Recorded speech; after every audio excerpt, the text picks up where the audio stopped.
Most of us go through life without giving a single thought to our liver. Yet this quiet, unassuming organ sits at the very center of how our bodies handle energy, regulate inflammation, and maintain health over the long run. When it begins to break down, the consequences for how long and how well we live become serious very quickly. There's a common assumption that liver trouble is something that happens almost exclusively to people who drink heavily, but that picture is badly outdated. The fastest growing form of liver disease today has nothing to do with alcohol at all. It's a condition driven by diet and lifestyle, now recognized as the most common cause of chronic liver damage on the planet, with scarring and liver failure climbing at an alarming pace. The label used to describe it was chosen mainly to separate it from alcohol-related liver disease. But that distinction has had an unintended side effect. People assume that because drinking isn't involved, the damage must be milder or less concerning. In truth, the harm can be every bit as severe. Modern living is packed with everyday habits that punish the liver just as much as heavy drinking does, sometimes worse. And these habits are quietly fueling a wave of liver disease in people who believe they're living responsibly. What follows is a walk through 5 of the most damaging everyday culprits, how each one actually injures liver tissue at a biological level, and how you can recognize whether any of them have crept into your own routine before the damage becomes permanent. The first and arguably most powerful driver of fatty liver disease is excess fructose, the sugar found in sweets, sodas, and so much of the modern food supply. Research published over a decade ago in a leading journal of clinical investigation revealed that fructose pushes the liver into a process called new fat creation, where sugar gets converted directly into fat, and it does so far more aggressively than ordinary glucose ever would. Here's what sets fructose apart from other sugars. Glucose can be used by nearly any cell in the body, your muscles, your brain, your organs all draw on it for fuel. Fructose doesn't work that way. It's processed almost entirely by the liver, and when it floods in, it slips past the normal checkpoints that would otherwise regulate how much sugar gets turned into fat. It's essentially an express lane straight to fat production. The chemistry behind this is worth understanding because it explains so much. Inside liver cells, fructose gets converted into a compound that drains your cellular energy reserves and, in the process, releases a surge of uric acid. Your liver reads this as a kind of alarm bell, a signal that energy needs to be banked immediately, so it accelerates fat production.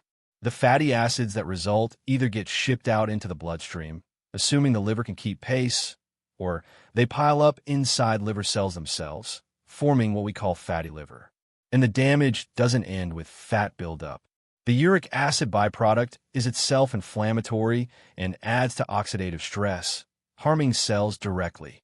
The rush of new fat production generates inflammatory molecules of its own, and the tiny energy-producing structures inside liver cells start to falter under the strain. What begins as simple fat storage can progress into active inflammation of liver tissue, then scarring, and eventually advanced liver disease. The trouble is that fructose hides almost everywhere in the modern diet, in ordinary table sugar, in corn-based sweeteners, in the natural sugars of fruit, though whole fruit also brings fiber and other compounds that soften its impact.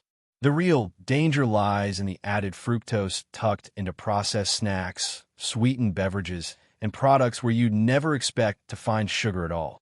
The second major culprit follows naturally from the first, because the single largest source of fructose in most diets comes from sugary drinks. A study published years ago in a respected hepatology journal documented a clear link between consuming sweetened beverages and a heightened risk of fatty liver disease. What makes drinks especially dangerous is both the sheer quantity and the speed at which fructose hits the system. A single can of soda delivers a massive fructose load within minutes, far faster than the liver would ever encounter from eating whole food, and that overwhelms its capacity to process it cleanly. Liquid calories also fail to trigger the sense of fullness that solid food provides. Your brain doesn't register that you've just consumed a meaningful number of calories, so you don't eat less later to compensate. Those calories simply stack on top of everything else, creating a surplus that drives fat storage even further. The blend of concentrated fructose and extra calories makes sugary drinks uniquely harmful to liver health. Studies consistently show that people who drink more sugary beverages carry more fat in their liver, show higher markers of liver cell damage in their blood work, and progress towards serious liver disease faster than people who skip these drinks. This includes fruit juices, which despite their natural origins deliver fructose without the fiber that would normally slow its absorption. It also includes sweetened coffee drinks, energy drinks, sports drinks, and flavored teas, essentially any beverage delivering a heavy sugar load in liquid form. Beyond fructose, these drinks also spike insulin, and chronically elevated insulin further drives fat production in the liver. They offer no protein, no healthy fat, no fiber, just empty calories the body has to process and store, creating ongoing metabolic strain on the liver. The third factor is more contentious because it pushes back against something many people consider a healthy staple: certain seed-based cooking oils. Research published in 2018 in a hepatology journal found that diets rich in particular seed oils promoted fat accumulation in the livers of animal models, and there's growing suspicion the same may hold true for people, although the science here is still developing. The oils in question include soybean, corn, cottonseed, sunflower, safflower, and canola oil, all common in packaged food, restaurant kitchens, and home cooking. They've long been marketed as a heart-healthy substitute for saturated fat, but newer research complicates that story. The concern centers on their heavy concentration of omega-6 fatty acids, particularly a compound called linoleic acid. In modest amounts, omega-6 fats aren't dangerous, but the issue is one of balance relative to omega-3 fats. Over the past century, the modern diet has tilted dramatically toward omega-6 fats, largely because of how widespread industrially produced seed oils have become. Where earlier generations consumed omega-6 and omega-3 fats in something closer to a 1-to-1 or 4-to-1 ratio, many people today are eating ratios as skewed as 20 or 30-to-1. That imbalance carries real metabolic weight. Omega-6 fats serve as building blocks for inflammatory compounds, and when they vastly outnumber omega-3 fats, the result is a body-wide inflammatory state that includes the liver. Animal research shows that diets high in linoleic acid lead to greater liver fat buildup than diets lower in it, even when total calories and other nutrients are matched. There's also the issue of oxidation. Polyunsaturated fats like those found in seed oils are chemically unstable, especially when exposed to heat, light, and air during processing, storage, or cooking. Once oxidized, they generate harmful byproducts that injure cellular structures and add to inflammation and oxidative stress in the liver. The science is still unfolding, and seed oils aren't as unambiguously harmful as excess fructose, but there's enough cause for concern to justify caution, favoring more stable fats such as olive oil, avocado oil, or even butter, and cutting back on processed foods cooked in these oils. The fourth factor is one most people never connect to liver health at all: the timing of meals, particularly eating late at night. Research from 2014 published in a leading metabolism journal found that late-night eating disrupts the liver's natural daily rhythm, leading to metabolic dysfunction and fat buildup. Like nearly every organ in the body, the liver runs on an internal 24-hour clock. During waking hours, when eating and activity normally happen, the liver is primed to process nutrients, store sugar as glycogen, and stay metabolically active. At night, during normal rest and fasting, it shifts gears entirely, releasing stored sugar to keep blood levels stable, burning fat for fuel, and carrying out cellular repair. Eating late at night forces the liver to process food at a time it isn't built for. The enzymes responsible for storing sugar properly are less active. The pathways for burning fat are dialed down, and calories eaten late are far more likely to end up stored as liver fat rather than properly used. Beyond this mismatch, late eating also disrupts the liver's internal clock genes, which govern thousands of processes including fat burning, sugar handling, and inflammation control. When these genes fall out of sync, metabolic problems persist even during the day. People who eat the bulk of their calories earlier tend to carry less liver fat than those who load up at night, even when total daily calories are identical. The practical fix is straightforward. Keep your eating within a consistent window. Stop eating 2 to 3 hours before bed, and ideally confine meals to a 10 to 12-hour stretch during daylight, allowing an overnight fast that lets the liver shift fully into repair mode. It isn't about eating less, it's about eating at the right time. The fifth and final factor is the simplest to understand, yet possibly the most consequential: persistent overeating.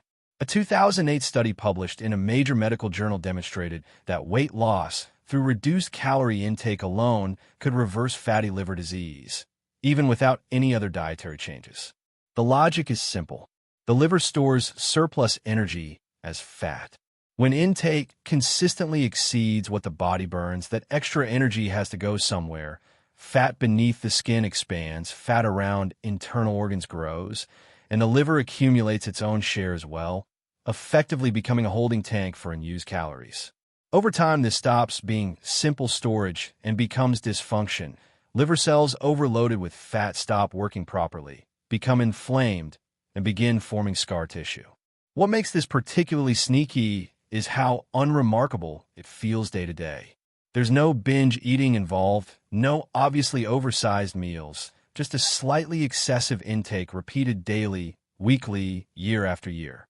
A few hundred extra calories, something as small as a sweetened coffee or a pastry, compounds into substantial fat accumulation over months. Body composition tells the story clearly. As weight increases, especially around the midsection, liver fat tends to rise right alongside it, and imaging studies consistently link body mass and waist size to the amount of fat stored in the liver. The encouraging side of this research is that the process reverses just as readily. Losing even 10% of body weight produces a dramatic drop in liver fat, clears inflammation, and in many cases allows early scarring to heal. You don't need to reach some ideal weight to see results. Even a modest 5 to 10% reduction produces measurable improvement. The real challenge lies in losing that weight and keeping it off, which means addressing not just total intake, but the other factors already covered: cutting fructose, dropping sugary drinks, choosing sturdier cooking fats, and eating within a steady daytime window. What ties all 5 of these factors together is how thoroughly normal they've become in everyday life. Nobody pauses before reaching for a sweetened drink with dinner, cooking with seed oil, snacking late at night, or finishing every plate to the last bite. These habits feel unremarkable because virtually everyone shares them. But common and healthy are not the same thing, and what passes for normal today is quietly fueling a surge of liver disease among people who rarely or never touch alcohol. The other thing worth noting is that every one of these factors sits well within your own control. You can scale back fructose by skipping added sugars and processed foods, cut sweetened beverages without losing anything of nutritional value, be more deliberate about your cooking fats, keep your meals within a consistent daytime window, and trim your intake slightly to create a gentle, sustainable calorie deficit. The unfortunate reality is that most people have no idea their liver is struggling until real damage has already taken hold. Fatty liver disease causes no pain and produces no obvious warning signs in its early stages. By the time fatigue, abdominal discomfort, or abnormal blood test results prompt further investigation, the condition may have already advanced from simple fat accumulation into active inflammation and scarring. That's exactly why these risk factors deserve attention, even when you feel perfectly well. If sugary drinks make regular appearances in your diet, if late-night eating is part of your routine, if extra weight has settled around your midsection, there's a strong chance your liver is quietly accumulating fat right now, invisible to you, undetectable without medical imaging, yet steadily progressing. Every day these patterns continue is another step toward damage that eventually can't be undone. But there's genuinely good news here too. The liver possesses a remarkable capacity for self-repair, one of the few organs in the body that can recover meaningfully from significant injury once the source of harm is removed. People with substantial fatty liver disease who commit to lasting dietary change often see their liver function return close to normal within months to a couple of years. Give your liver the chance. Take away what's been damaging it, and supply it with the conditions it needs to heal, and it will respond. You now understand the everyday habits doing the damage and exactly how they cause it. And you know they aren't rare toxins or unusual exposures, but ordinary food choices millions of people make every single day without realizing the toll they're taking. The only real question left is whether you're ready to start making different choices today before the damage becomes something you can no longer reverse.